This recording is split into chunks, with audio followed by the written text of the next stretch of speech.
Today is National Canadian Film Day. There are events right across the country celebrating films from here. Sonali Karnik is at the Phi Center tonight. She's hosting a big event there tonight. And Sona, you're going to be celebrating with a cult favorite.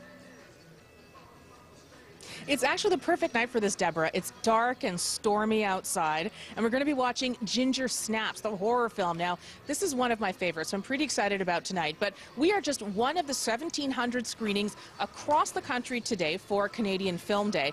And we're lucky enough to have the writer of Ginger Snaps, Karen Ralton, with us. Hi, Karen. Thanks for coming here. Thank you very much for having me. So what are some of the misconceptions about Canadian film? We're celebrating Canadian film, but we're also exposing a lot of people to what Canadian films are out there. What are we getting wrong about Canadian films as the public?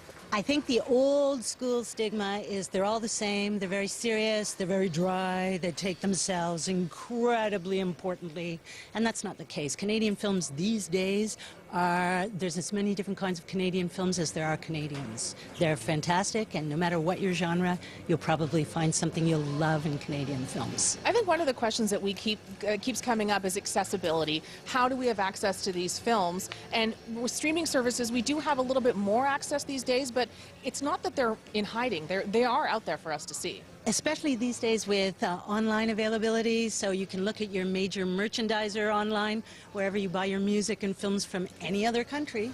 You might be able to buy your Canadian films there too. There's also libraries. There are schools who are using Canadian films as educational and entertainment tools and ways to inspire their students. They're all over the place. They're on all your cable stations. They're on all your main network stations. It's just really easy to find Canadian films now because they're awesome and they're everywhere. Okay, if there's one Canadian film that you think everybody should watch, what is it? My favorite, my total favorite, and I'm not saying this because I'm in Montreal, my total favorite Canadian film is Crazy by Jean-Marc Vallée, a masterpiece. Good choice, one of my favorites too. Yeah. Thanks so much, Karen. Thank you. And it is a free event tonight, Deborah, so if people are available to come out, the screening starts at 7 p.m. Both Doug and I nodded at the same time when she mentioned Crazy. Thanks so much, Sona.